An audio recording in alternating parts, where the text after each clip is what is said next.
જે પ્રમાણે આ બિરીમોરાની ઘટના સામે આવી, બાળકી ગટરમાં ગરકાવ થઈ, આપને જાણ તો હશે આ ઘટના અંગે? હાજી, હું અહીંયા જ છું. જી, બાળકીનો જીવ જાય તે પ્રમાણેની આ ઘટના સામે આવી છે, કારણ કે 22 કલાક જેટલો સમય વીતી ગયો છે અને બાળકીની ભાળ મળી નથી, એટલે એ સ્વાભાવિક છે કે બાળકી હેમખેમ નહીં હોય, પરંતુ અહીંયા તંત્રની કામગીરી પર અનેક સવાલો થઈ રહ્યા છે. વિજયભાઈ, તંત્ર અત્યારે એની શોધખોળમાં જ લાગેલું છે. એકચ્યુઅલી નદીમાં અત્યારે ભરતી છે, એટલે પાણીનો આવક વધારે છે.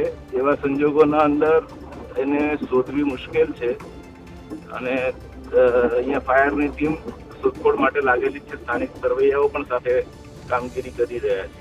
જી વિજયભાઈ, આપ કહી રહ્યા છો કે હવે તંત્ર દ્વારા કામગીરી કરવામાં આવી રહી છે, શોધખોળ કરવામાં આવી રહી છે, પરંતુ આ તો જે દુર્ઘટના સર્જાઈ ત્યારબાદ શોધખોળ કરવામાં આવી રહી છે, પરંતુ જો પ્રી મોન્સૂનની કામગીરી કરવામાં આવી હોત તો આ પ્રમાણેની જે ઘટનાઓ સર્જાતી હોય છે અવારનવાર તે ન સર્જાતી હોત. એટલે સવાલ એની ઉપર છે કે તંત્ર દ્વારા કામગીરી શા માટે ન કરવામાં આવી અગાઉથી?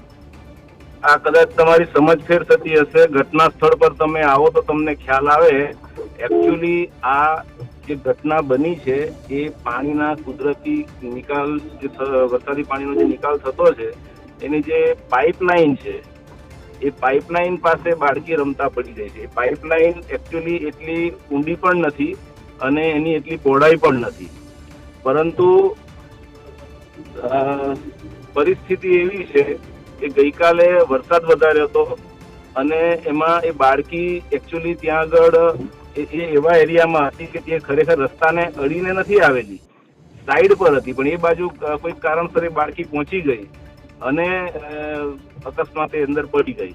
જી વિજયભાઈ, આપ કહી રહ્યા છો કે પાઇપલાઇન એટલી પહોળી નથી અને ત્યાં આગળ એવી કોઈ જગ્યા નથી કે જ્યાં બાળકી પડી શકે, પરંતુ તંત્રને જાણ હોય છે કે ક્યાં આગળ ખાડા હોય છે, ક્યાં આગળ એવી ઘટનાઓ સર્જાઈ શકે છે, એટલે પ્રી મોન્સૂનની કામગીરીમાં કામગીરી જે કરવાની હોય છે કે કોઈપણ પ્રકારની દુર્ઘટના ન સર્જાય એનું ધ્યાન રાખે તંત્ર.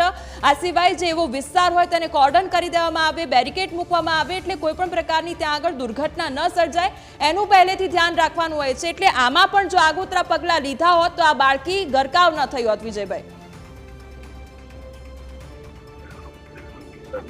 એકચ્યુઅલી આ જે વિસ્તાર છે ને એ વિસ્તાર પણ ડુબાણ વાળો વિસ્તાર છે અને ત્યાં આગળ આ જે લોકો રહે છે સ્લમ, એટલે કે પેલા શું કહેવાય કે ઝુંપડપટ્ટી છે અને તે બધી ગેરકાયદેસર ત્યાં આગળ ઝુંપડપટ્ટીઓ છે અને એ વિસ્તાર એકચ્યુઅલી રહેણાંક વિસ્તાર જ નથી.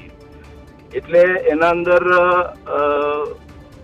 તમે કહો છો એ વાત બરાબર છે કે પાઇપલાઇન ખુલ્લી ન હોવી જોઈએ, પરંતુ પાણી જે વરસાદી પાણી જે નિકાલ માટેની જે પાઇપલાઇન હોય એને તો ખુલ્લી રાખે તો જ પાણી એમાંથી પાસ થાય.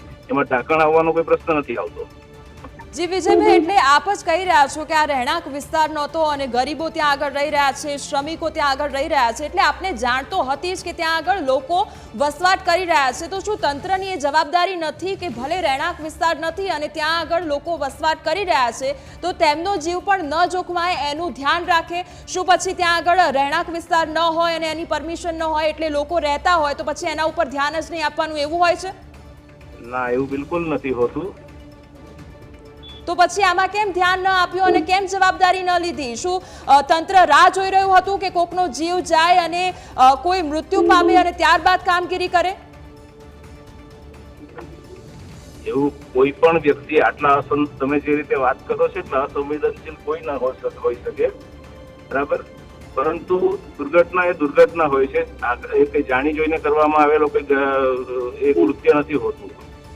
વિજયભાઈ, જ્યારે દુર્ઘટના એ જગ્યાએ કોઈ પણ જઈ ન શકે એવી પરિસ્થિતિ, પરંતુ બાળકી અકસ્માતે ત્યાં પહોંચી ગઈ છે અને એની કારણે આ દુર્ઘટના બની છે. જી વિજયભાઈ, જે પ્રમાણે આ દુર્ઘટના વિશે આપ વાત કરી રહ્યા છો, પરંતુ આને દુર્ઘટના ન કહી શકાય, કારણ કે તંત્રના પાપે સર્જાયેલી ઘટના છે. આ બાળકી 4 વર્ષની બાળકી, માસૂમ બાળકી છે ને હજુ સુધી આટલા કલાકો વીત્યા તેમ છતાં મળી નથી, રહેણાંક વિસ્તાર નથી, એ પ્રકારની તમે વાતો કરી રહ્યા છો, એટલે અહીંયા લોકોના જીવ જોખમાઈ રહ્યા છે ને માત્ર અહીંયા સવાલ સાવચેતીને લઈને થઈ રહ્યો છે. હેલો જી, તમે સ્થળ પર આવીને જુઓ તો જ તમને એક્ઝેક્ટ ખ્યાલ આવે. હું તમને કહું છું, તમે વિજયભાઈ, અમારા રિપોર્ટર છે સ્થળ પર જ છે ને ત્યાંથી તમામ અપડેટ્સ લઈ રહ્યા છે. લેવલે વાત કરી, તમારા બધા જ રિપોર્ટરો અહીંયા આગળ હતા, એમણે પણ જોયું છે ને એમણે પણ શકાયેલું છે કે આના અંદર કેટલી જે ભૂલ 100% તંત્રની થોડી ઘણી હોઈ શકે, પરંતુ આ અકસ્માત એવો બન્યો છે કે જ્યાં આગળ કોઈ જઈ જ નહીં શકે તેવી જગ્યાએ બાળકી અકસ્માતે પહોંચી ગઈ છે. વિજયભાઈ, પરંતુ આ ચોમાસાનું વાતાવરણ છે, વરસાદી માહોલ છે, એટલે તંત્ર એવું કેવી રીતે નક્કી કરી શકે કે આ સ્થળે કોઈ જઈ શકશે કે આ સ્થળે કોઈ નહીં જઈ શકે, અને એ પ્રમાણેની બેદરકારી કેવી રીતે દાખવી શકે?